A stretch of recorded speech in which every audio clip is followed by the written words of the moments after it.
جملے پہ توجہ کرنا. جیسے جنت کا ہونا یقینی ہے ویسے ہر صحابی کا جنتی ہونا یقینی ہے. لوگ کہتے ہیں وہ کیوں؟ میں نے کہا وہ اس لیے کہ جس زبان نے کہا کہ جنت ہے اسی زبان نے یہ بھی کہا کہ صحابی پر جہنم کی آگ حرام ہے. جو زبان جنت کا بتا دے رہی ہے وہی زبان صحابہ پر جہنم کی آگ کے حرام ہونے کا اعلان بھی کر رہی ہے. تو ہمیں اس زبان پر یقین ہے. الحمدللہ ہم دوگلے لوگ نہیں ہیں کہ ایک کو مان لے اور دوسری کو نہ مانے. ہم نبی کے غلام ہیں. نبی نے جو جو کہہ دیا ہم نے مان لیا. انہوں نے کہا جنت ہے ہم نے مان لیا. صحابہ پر جہنم حرام ہے ہم نے مان لیا. ارے جس میں جہنم حرام ہے اس کو تو جنت ہی ملنے والی ہے. یہ تو حدیث ہے اور قرآن کہتا ہے وَكُلًّا وَعَدَ اللَّهُ الْحُسْنَىٰ. ان سب کے ساتھ اللہ نے جنت کا وعدہ کر دیا ہے.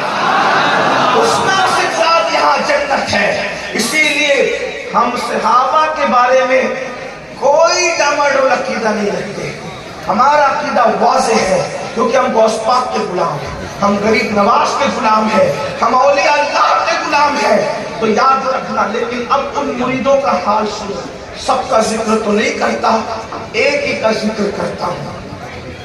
وہ ہے رسول اللہ کے دوسرے جانشین سیدنا عمر ابن خطاب رضی اللہ عنہ. یہ عمر ابن خطاب فاروق اعظم کون ہے؟ ایک مرتبہ وہ آ رہے تھے حضور سے ملنے کے لیے. میں اس کا عادی بھی نہیں ہوں کہ ہر دو جملے پہ آپ کو کہوں کہ بولو سبحان اللہ, ایسا نہیں ہے میری عادت. لیکن میں چونکہ تقریر جب کرتا ہوں تو میں عاشقوں کے مجمع میں کرتا ہوں, تو مجھے اتنا یقین ہوتا ہے کہ بزرگوں کا نام آنے پر میری قوم چپ نہیں رہے گی, کچھ نہ کچھ تو بولے گی. مجھے حوصلہ افزائی کی ضرورت نہیں ہے, لیکن ہمارے ایمان کو اس کے ایمان کے اظہار کے لیے کچھ نہ کچھ ہمیں کہنا چاہیے کہ بات سمجھ میں بھی آ رہی ہے اور جس کا ذکر ہو رہا ہے وہ کوئی چھوٹے موٹے لوگ نہیں ہیں, تاکہ گزرتا ہوا کوئی بندہ دیکھے تو پتا چلے کہ ہاں کسی واقعی کسی بڑے کا ذکر ہو رہا ہے اور بیٹھنے والے اس شاخ اس کا ذکر سن رہے ہیں. میں نے کہا فاروق اعظم تشریف لا رہے تھے اور جبریل امین آ چکے تھے, تو فاروق اعظم کو آتا دیکھ کر جبریل امین نے مسکرا کے کہا یا رسول اللہ عمر آ رہے ہیں. تو آقا نے پوچھا ہے جبریل کیا میرے عمر کو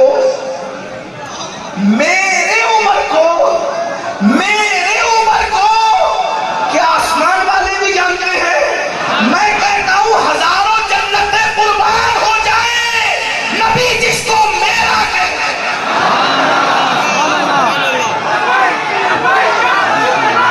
ارے جنت کیا چیز ہے؟ جس کو نبی مل جائے وہ جنت کا متلاشی نہیں ہے بلکہ جنت خود اس کی مشتاق نظر آتا ہے.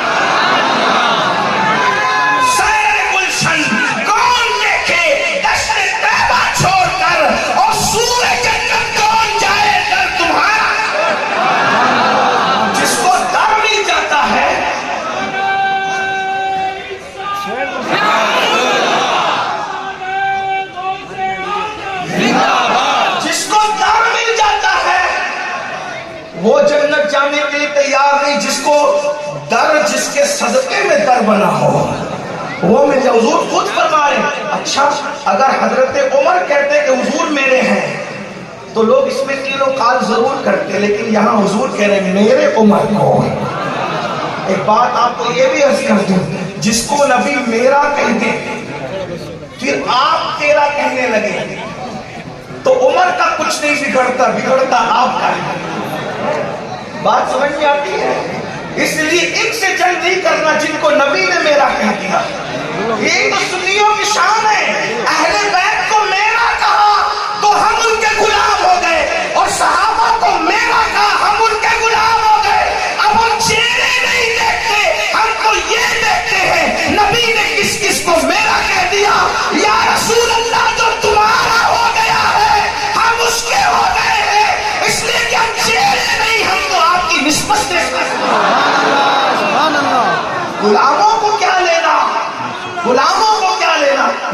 رسول اللہ مجدد الفسانی تو یہاں تک کہتے ہیں کہ میں خدا کی عبادت اس لیے کرتا ہوں کہ وہ رب محمد سید الموحدین فی الہند مجدد الفسانی مکتوبات میں کہہ رہے ہیں کہ میں خدا کی عبادت اس لیے کرتا ہوں کہ وہ میرے محمد کا رب ہے، رب اس لیے کہ جب وہ ایسے ہے تو ان کا رب ایسا وہی رب ہے جس نے تجھ کو ہمتن کرم بنایا، ہمیں بھیک مانگنے کو تیرا راستہ بتایا، تجھے حمد ہے خدایا، تجھے حمد ہے۔ جب محبوب ایسا ہے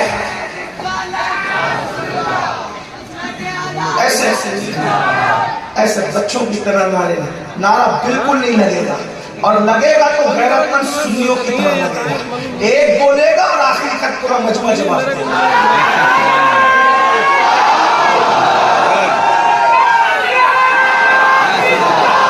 اچھا جو جواب دے رہے ذرا ہاتھ اٹھائے تو جواب ہاتھ اٹھا کر دے تو ذرا۔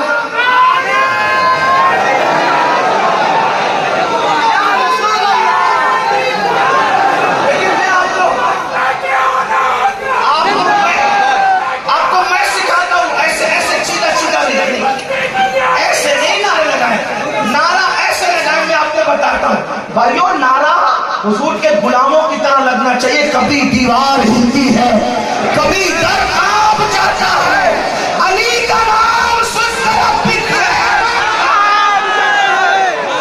نعرے وہ لگے کہ جس سے زلزلے آنے چاہیے، ایسے کمزور یا تو نہ لگاؤ، اور لگاؤ تو پھر ایسے دی اذانیں، کبھی یورپ کے کلیساؤں میں اور افریقہ کے تکتے ہوئے صحراؤں میں، دشت تو دشت دریا بھی نہ چھوڑے ہم نے، بحر ظلمات میں دوڑا دیے گھوڑے ہمیں۔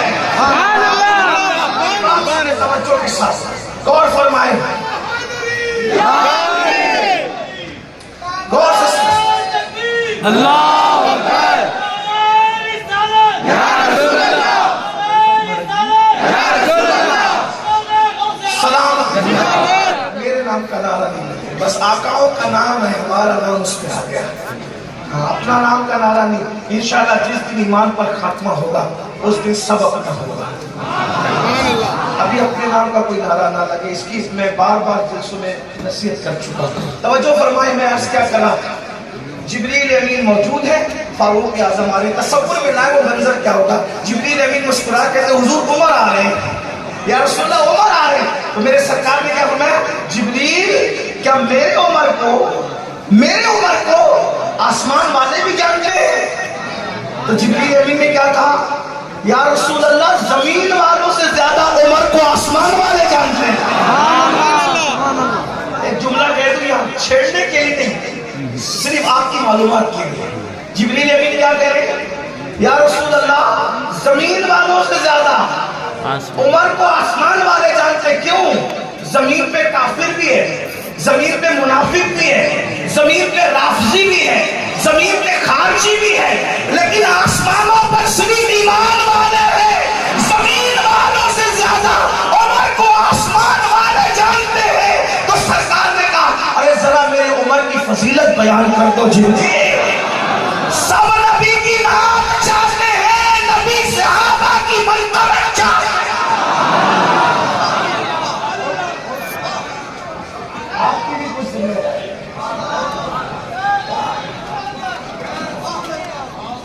رسول اللہ فرمانے میرے عمر کی شان بیان کرو جبریل۔ اب وہ تو جبریل ہے نا، وہ تو جبریل ہے، ایک جملے میں سب بیان کر دیا۔ سید الملائکہ ہے وہ، فرشتوں کا سید ہے وہ، فرشتوں کا سیار۔ کیا کہا یا رسول اللہ اگر میں نوح علیہ السلام کی عمر کے برابر عمر لے کر آؤں، یعنی 1000 سال کی عمر لے کر آؤں اور عمر کی فضیلت بیان کروں تو 1000 سال ختم ہو جائیں گے، عمر کے فضائل ختم نہیں ہو سکتے۔ غور فرمائیں، اب انہیں سرکار عمر کا ذکر آ گیا ہے۔ ایک مرتبہ کعب احبار سے کہا، کعب بات ختم کرتا ہوں، کعب ذرا مجھے ایسی باتیں سناؤ، آخرت میں کیا ہوگا مجھے بتاؤ، مجھے ایسی باتیں سنا دو۔ تاکہ میرے دل میں اللہ کا خوف پیدا ہو مزید۔ ویسے اتنا تھا کہ آیت سنی ان عذاب ربک لواقع، بے ہوش ہو کے زمین پہ گر پڑے۔ یہاں تو عذاب کی آیتیں سن کر بھی مسلمان ہنستا ہے، ان کو دکھ رہا نہیں کہتے تھا کیا کہیں سنو۔ فون میں دیکھ رہا ہوں جتنے جلسے بڑھتے جا رہے ہیں اتنے ہم بگڑتے جا رہے ہیں۔ پتہ نہیں بولنے والوں میں کمی ہو گئی ہے، فون میں دیکھ لے۔ میں تو بس اتنا کہوں گا کہ آپ مجھے معاف کر دیں کہ کمی دونوں میں ہو گئی۔ ہم بولنے والوں کے پیٹ بھی حلال سے خالی ہو گئے اور سننے والوں کے پیٹ بھی حلال سے خالی ہو گئے۔ بولنے والا بھی آتا ہے تو پہلے یہ کہتا ہے کہ مجھے دو گے کتنا، یا اللہ آئے ہائے کہاں یہ کون تھی فکر رضا تو یہ تھی کہ میلاد پڑھنے والا یہ بھی نہ سوچے کہ میں نے میلاد پڑھی ہے مجھے شیرنی ڈبل ملنی چاہیے۔ اس کو اتنا سوچنے کا بھی حق نہیں دیا تھا غیرت عشق نے، لیکن آج تو ہم مانگنے لگے ہائے اللہ اکبر، جبکہ ہم یہ بھی کہتے کون دیتا ہے دینے والا ہے سچا۔ بہرحال اس کرونا رویا جائے، لیکن بس اتنا ہی کہتے ہیں کہ ہم مایوس نہیں ہیں، اللہ کا کرم ضرور برسے گا، اور جب وہ برسے گا کرم تو میری قوم جو ہے انشاءاللہ بہت ہم اس سے امید رکھتے ہیں، نا امید نہیں ہے۔ نہیں اقبال مایوس اپنی کشت ویرا سے ذرا نم ہو تو یہ مٹی بڑی زرخیز ہے ساتھی۔ فاروق اعظم کا قول خدا یہ تھا، آیت سنی ان عذاب ربک لواقع، تیرے رب کا عذاب واقع ہو کر رہے گا۔ آگے قرآن کہتا ہے ما لہو من دافع، اور جب اللہ عذاب نازل کرنے کا فیصلہ کرے گا، قدرت عذاب دینے کا فیصلہ کرے گی تو کوئی نہیں بچا سکے گا، کوئی نہیں بچا سکے گا، کوئی نہیں بچا سکے گا۔ ما لہو من دافع، اس کے عذاب میں کوئی نہیں کر سکتا، اس لیے اللہ کے عذاب سے ڈر جاؤ۔ ہاں میرے نوجوانوں، رات کے 3 بجے تک ہوٹلوں کی طرف گھومنے والوں، اللہ اکبر، رات کے 3-4 بجے تک وائی فائی کا ناجائز فائدہ اٹھا کر زنا کے مناظر دیکھنے والوں، ہاں گانے سننے والوں، گانے سننے والوں، زندگی اس لیے نہ ملی تھی کہ آوارگی کرو گے، عیاشی کرو گے، نشہ کرو گے، ایم پی کا نشہ کرو گے، شراب کا نشہ کرو گے، جمعے کے نشے میں ڈوب جاؤ گے۔ مسلمانوں یہ بات تمہارے کانوں تک نہیں پہنچی، تاخیر کی ہوئی تمہیں پتہ نہیں ہے کہ امام غزالی جیسے بزرگ نے لکھا جس نے جوا کھیلا ہوگا قیامت کے دن اس کے ہاتھ سور کے خون میں رچے ہوئے ہوں گے۔ کبھی تم لفظے نہیں اس کے مصطفیٰ کا دعویٰ کرنے والو، اگر ممبر پہ کوئی سید آ جائے، کوئی عالم آ جائے، کوئی خطیب آ جائے، کوئی پیر آ جائے تو بولو مسافر کی تمنا ہوتی ہے کہ نہیں ہوتی؟ میں مسافہ کروں گا، اور مسافر کے لیے دوڑتے ہو، گرتے ہو، پڑھتے ہو، ہاں مسافہ کرنا بھی چاہیے۔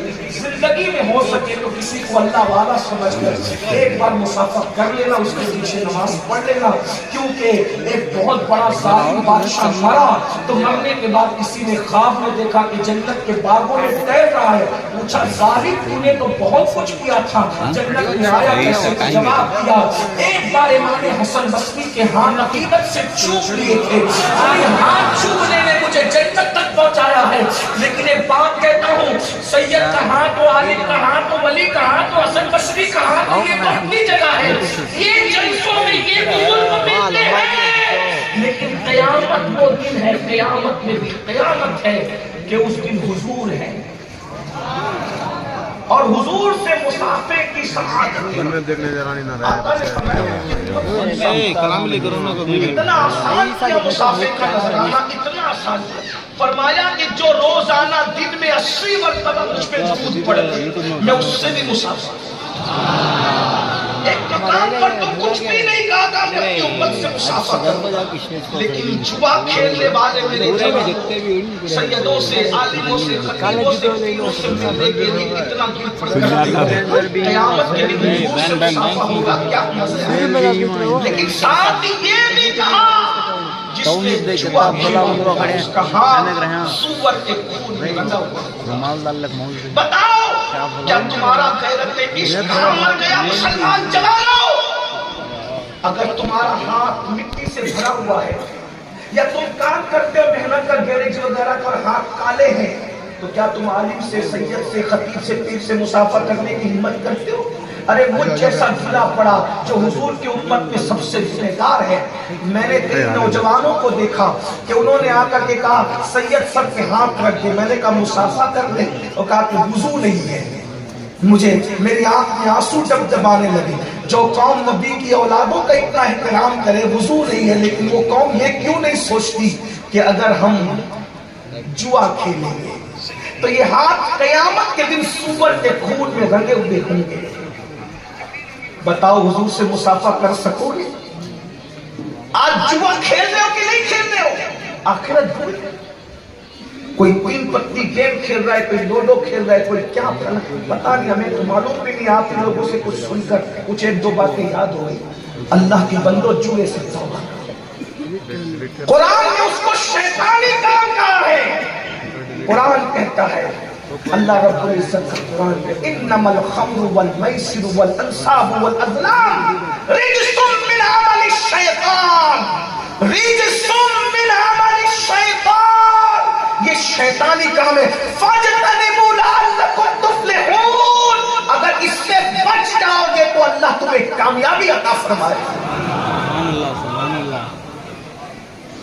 حضور سے مصافحہ. بہرحال بات طویل طول پکڑ رہی ہے, کہیں نہ کہیں بات ختم ہونی چاہیے. فاروق اعظم بہت روتے تھے, اتنا روتے تھے کہ رونے کی وجہ سے چہرے پر آنسوؤں کا نشان پڑ گیا تھا. بہت روتے. چابک رکھا تھا بستر کے نیچے, اور روزانہ رات کو سونے سے پہلے چابک لے کر اپنے پیروں پہ مار کے کہتے تھے اے نفس بتا اللہ کی نافرمانی کتنا کی اور فرما برداری کی. جس کا ذکر توریت میں, انجیل میں, زبور میں, قرآن کی کم و بیش 22 آیتیں جس کے مشورے کی تائید میں اللہ نے نازل فرمائی, وہ فاروق اعظم. لیکن کعب احبار سے ملے تو کہا کعب ایسی بات بتا دے مجھے جس سے میرے دل میں اللہ کا خوف مزید پیدا ہو, ڈر پیدا ہو. اب کعب نے جو بیان کیا اس کو سننے بات ختم ہوتی. کعب احبار کہتے ہیں امیر المومنین, بہنوں کی بھی توجہ. میری بہنیں آج سیریلوں میں فلموں میں مصروف, انہیں سب کچھ زیور اور کپڑوں ہی چاہیے.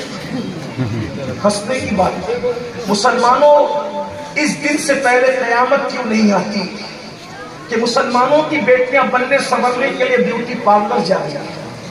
لوگ کہتے ہیں مولویوں کا کیا بگڑتا ہے بیوٹی پارلر, میری بیٹی جاتی ہے. میں نے کہا میرے بھائی مولوی نبی کی شریعت کا پہرے دار ہے. تو گالی دے کچھ بھی کر, وہ تو اپنی ذمہ داری پوری کرے گا, ورنہ اس سے قیامت میں پوچھا جائے گا. لیکن اتنا ضرور تمہارے ضمیر کی عدالت میں جملہ رکھ کر آگے بڑھتا ہوں, جس مذہب نے عورت کو نماز پڑھنے کے لیے مسجد میں جانے کی اجازت نہ دی ہو, اگر اس مذہب کے ماننے والی بیٹیاں بیوٹی پارلر جا رہی ہے تو قیامت میں اللہ کو منہ کیا دے گا. ہمارے یہاں مسجد سے بڑی کوئی جگہ نہیں. مسجد زمین کی جنت ہے. مسجد سب سے بہترین جگہ ہے. مسجد میں پاپی سے پاپی آدمی بھی نظر جھکا کے جاتا ہے. جب اسلام عورت کو نماز پڑھنے کے لیے مسجد میں آنے سے روک رہا ہے تو بیوٹی پارلر جانے کی اجازت کیسے؟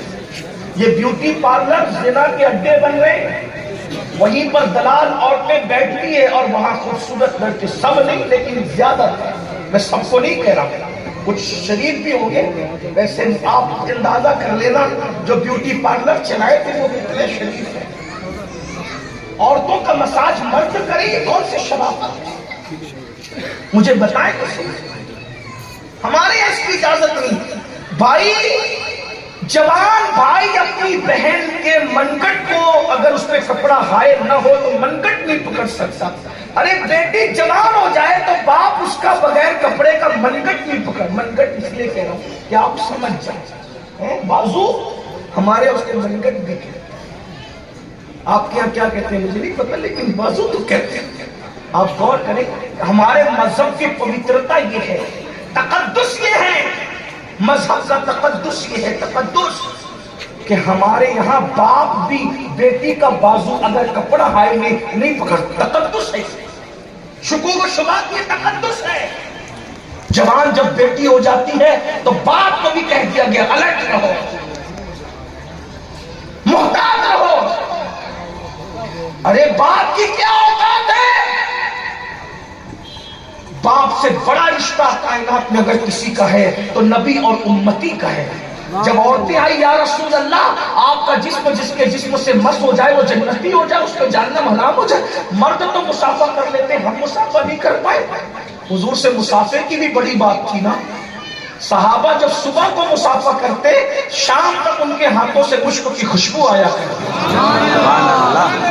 صحابیات کو لگا حضور ہم مسافہ نہ کریں، ہمیں بھی تو مسافے کا شرف عطا کریں۔ سرکار نے فرمایا لا افصح من النساء، میں عورتوں سے مسافہ نہیں کرتا۔ اور حضور بیعت کرتے وقت بھی طریقہ کتنا پوتر تھا کوئی تصور نہیں کر سکتا۔ لوگ کیا پوترتا کی بات کرتے ہیں اور بڑھاپے میں زنا کی وجہ سے جیل کاٹتے سفید داڑیاں ہونے کے باوجود۔ یہ پوترتا ہمارے مذہب کی ہے کہ حضور اپنی کنیزوں کو بیعت کرتے ہیں تو پانی بھر کے رکھا جاتا ہے، برتن کے ایک سرے میں حضور پانی میں ہاتھ رکھتے اور دوسرے سرے پر عورت کو کہتے کہ تم ہاتھ رکھ کر کے بیعت۔ تقدس کیا ہے ذرا اندازہ تو کرے نا، یہ ہمارے مذہب کا تقدس ہے جس کا لوگ تصور نہیں کر سکتے۔ اور اس مقدس مذہب کے ماننے والے بیوٹی پارلر تک، میں پھر کہہ رہا ہوں ہر بیوٹی پارلر والا برا نہیں ہے، لیکن اتنا ضرور آپ کو غیرت آنی چاہیے۔ مہندی لگوانے کے لیے شادیوں میں کافروں کے پاس بھیجتے ہو، اس کی مانڈی پر ہاتھ رکھ کر تمہاری بیٹی اور تمہاری بہن اور تمہاری ہونے والی بیویاں مہندی لگاتی، تمہیں شرم نہیں آتی؟ کس مذہب اور مسلک کی بات کرتے ہیں مسلمان؟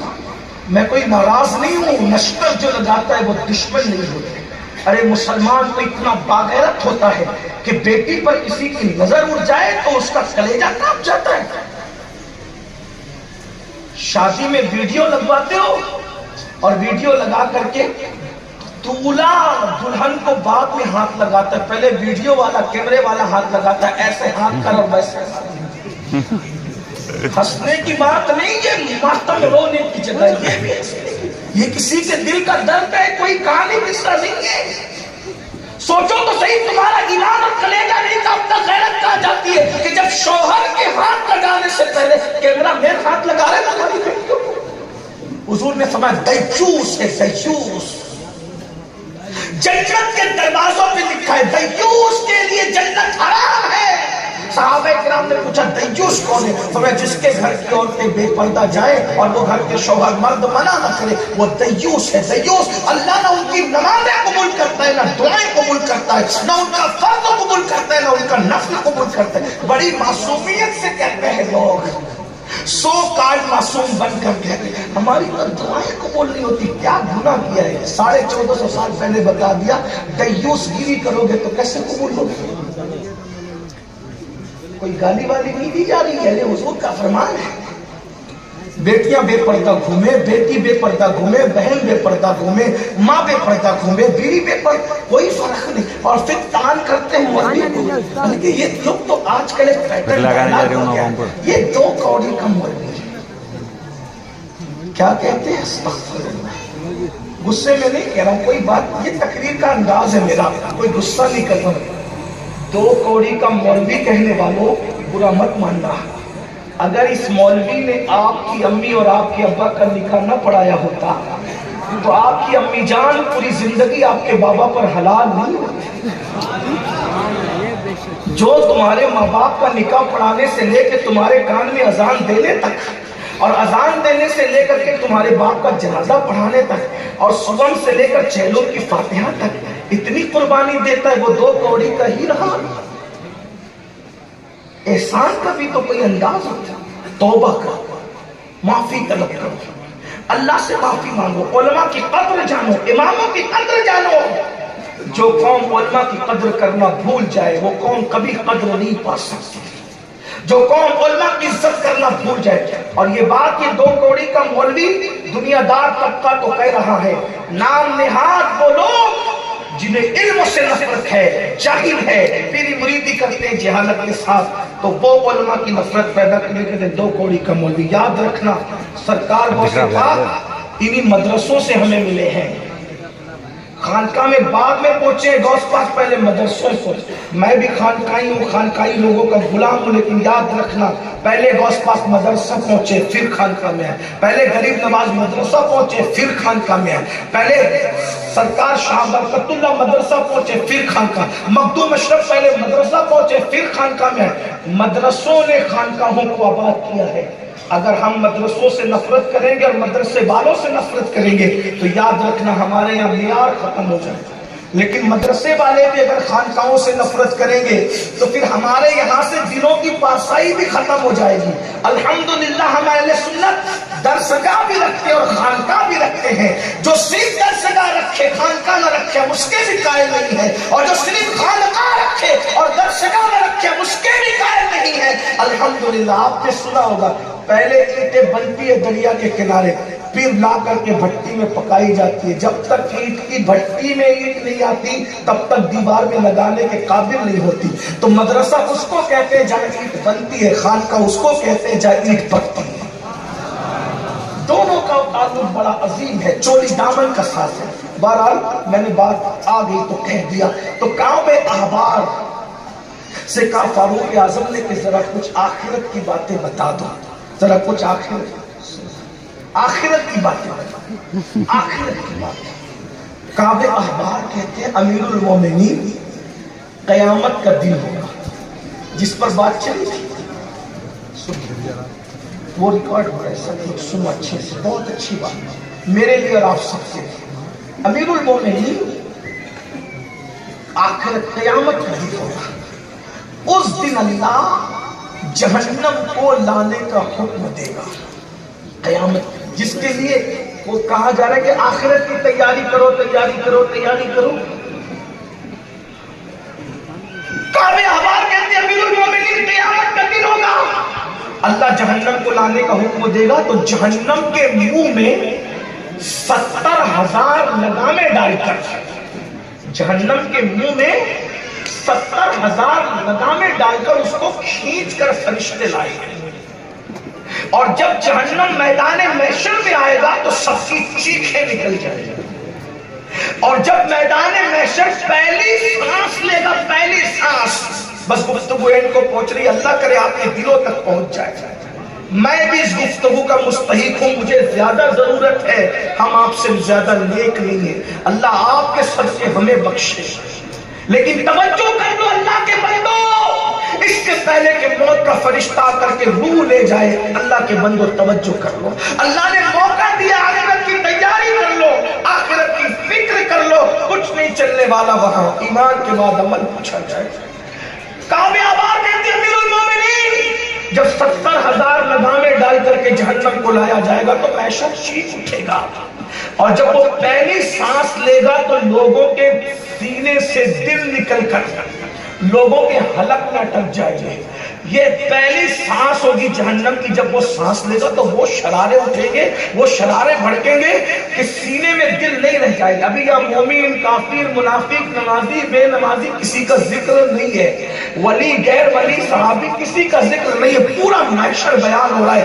کعب احبار کہتے ہیں امیر المومنین سینے سے دل نکل کر حلق میں اٹک جائیں گے، وہ بچیں گے جس کو اللہ بچا لے، باقی ہم کسی کی بات نہیں کرتے۔ ابھی آگے بات اور کھل رہی ہے، اس سے آپ کو اندازہ ہوگا کہ میدان محشر ہے کیا، قیامت کیا چیز ہے۔ اللہ اکبر کہتے ہیں حلق میں دل اٹکیں گے۔ کبھی کسی کے حلق میں مچھلی کا کانٹا پھنسا ہو تو اس کو اندازہ ہوگا، کبھی کسی نے بڑا لقمہ لیا اور حلق میں لقمہ پھنس گیا ہوگا تو اس کو اندازہ ہوگا۔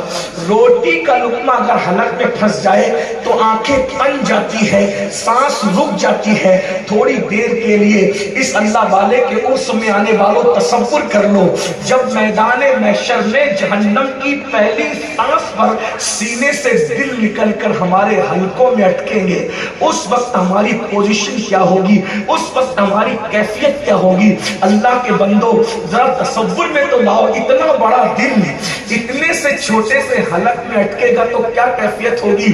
فاروق اعظم وہ پڑے، ساون بھادوں کی طرح آنسو برسنے لگے، پھر کہتے ہیں امیر المومنین صرف یہ نہیں ہوگا بلکہ جب جہنم دوسرا سانس لے گا، وہ جہنم کے شرارے بلند ہوں گے تو اس وقت انبیاء کی شان ہوگی۔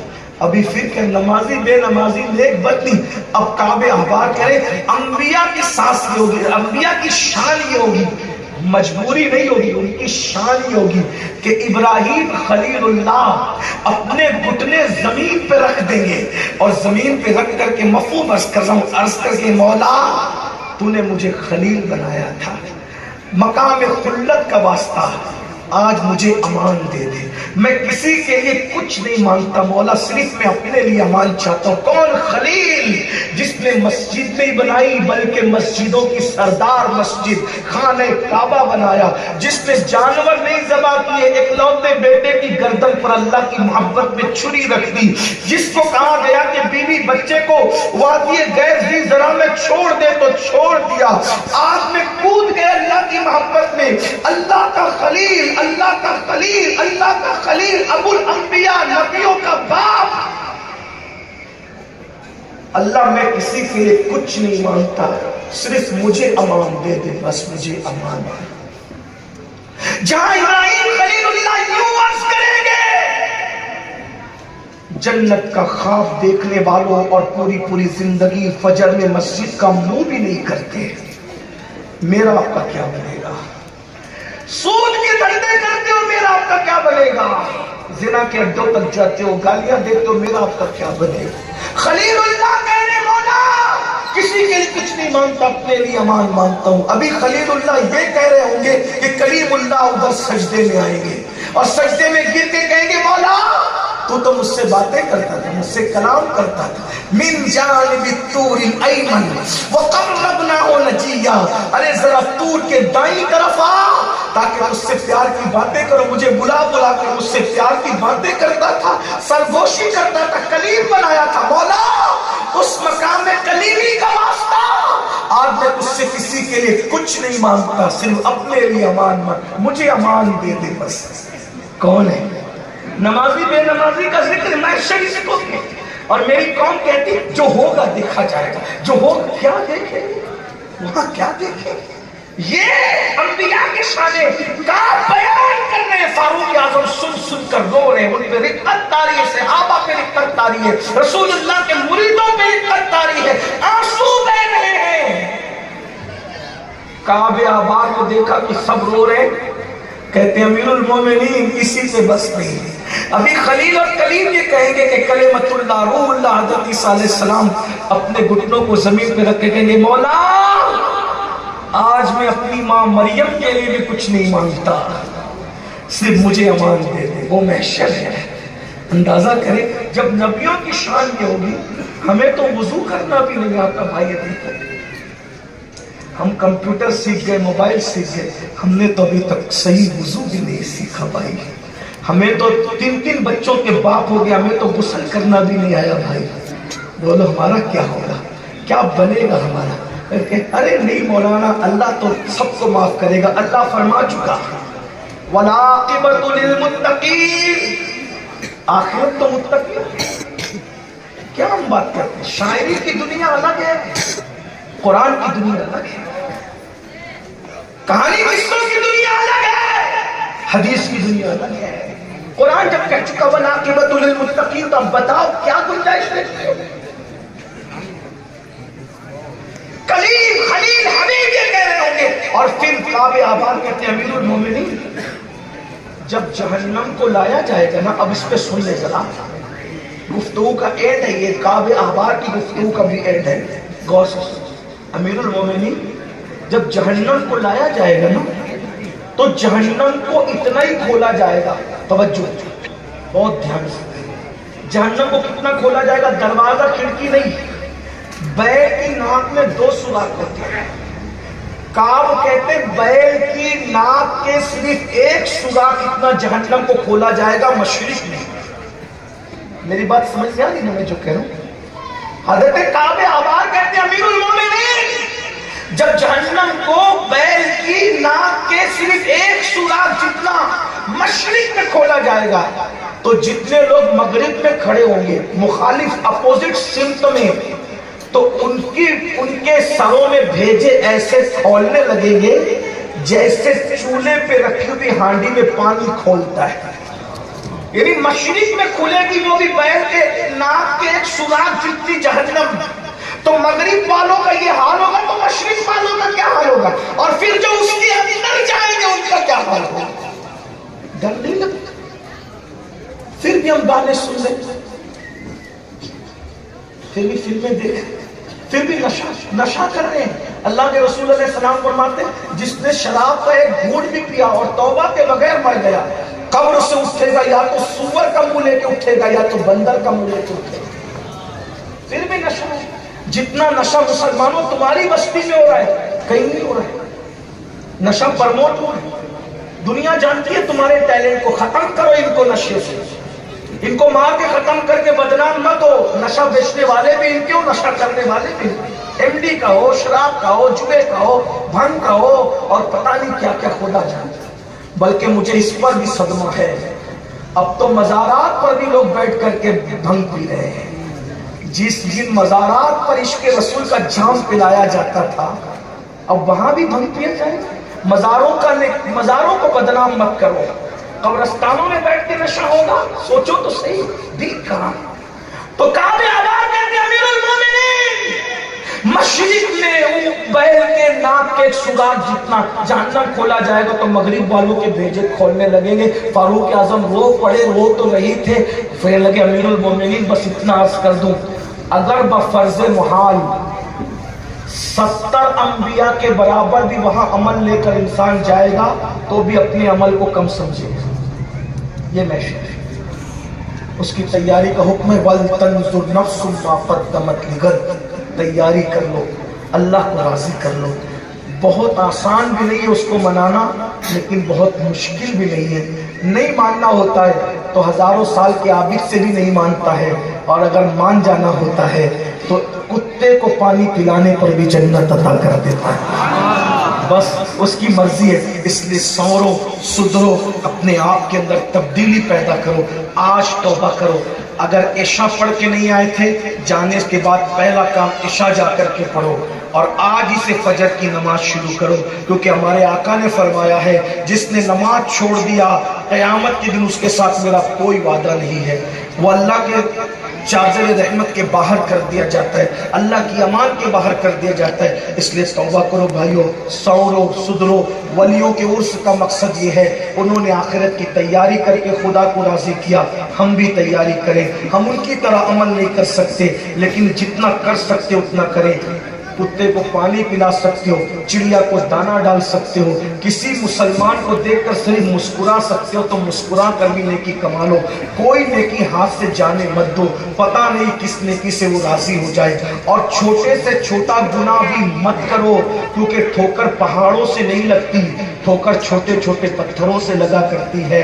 اور کوئی چھوٹا گناہ سمجھ کر مت کرو، کوئی گناہ چھوٹا نہیں ہے، کوئی نیکی چھوٹی نہیں ہے، اس لیے کہ اللہ اوپر قطرے قطرے سے دریا بنتا ہے، اس لیے کوئی نیکی چھوٹی نہیں ہے۔ جو خدا قبول کر لے وہی نیکی بڑی ہے، جس پر خدا پکڑ کر لے وہی گناہ سب سے بڑا ہے۔ اور یاد رکھنا، ولی بننے کا آسان طریقہ یہ ہے کہ کسی کا دل مت توڑو، دل جوڑو۔ ولی لوگ دل توڑنے والے نہیں تھے، دل جوڑنے والے تھے۔ بابا فرید گنج شکر کے پاس ایک مرید آتا ہے اور تحفے میں کینچی دیتا ہے، تو بابا فرید سرکار کہتے ہیں کینچی لایا؟ جی حضور لوہار ہوں، کینچی بنانا جانتا ہوں، تحفے میں کینچی لایا۔ تو لوہار ہے، سوئی بنانی نہیں آتی؟ حضور وہ بھی بنا لیتا ہوں۔ بابا ہم اللہ والے لوگ ہیں، ہمارے پاس کینچی نہ لایا کرو، سوئی لایا کرو، سوئی، کیونکہ کینچی ایک کو دو کر دیتی ہے اور سوئی دو کو ایک کر دیتی ہے۔ ہم ایک کے دو کرنے والے لوگ نہیں ہیں، ہم دو کو ایک کر رہے ہیں۔ بھائی بھائی آپس میں مت لڑو، نہ برادری کے نام پہ، نہ تنظیموں کے نام پہ، نہ مدرسوں کے نام پہ، نہ اداروں کے نام پہ، نہ برادری کے نام پہ، نہ ٹوپیوں کے کلر کے نام پہ، نہ رنگ کے نام پہ، نہ نسل کے نام پہ، اس لیے کہ تم حضور کے عاشقوں کو جوڑو گے، اللہ اپنی رحمت سے تمہیں جوڑ لے گا۔ نفرتوں کی بات نہ کرو، خوش عقیدہ مسلمان آپس میں نفرت کی بات نہ کرے، محبت کی بات کرے، پیار کی بات کرے، الفت کی بات کرے۔ محبتیں عام کرو نفرتوں کو عام کرنے سے۔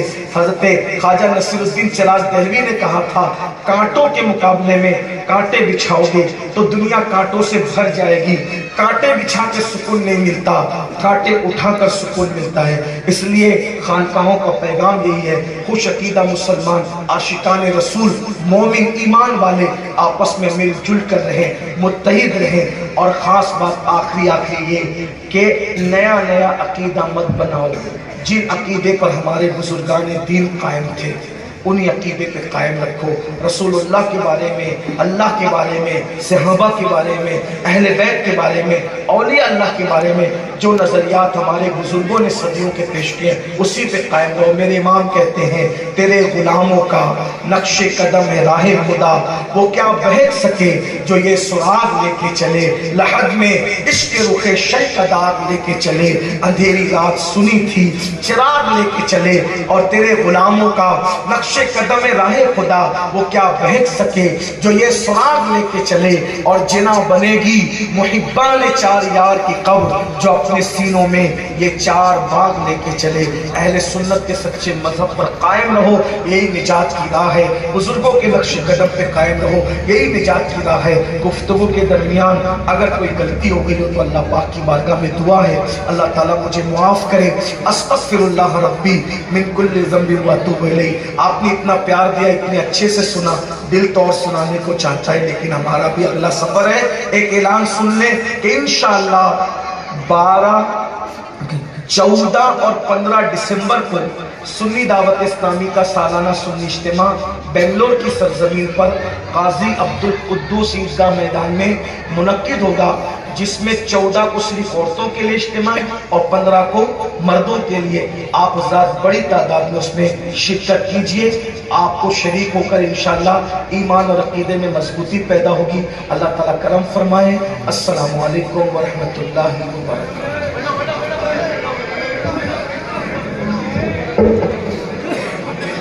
آپ حضرات اپنی جگہ بیٹھ جائیں، جہاں ہیں آپ وہیں رہیے۔ ابھی آپ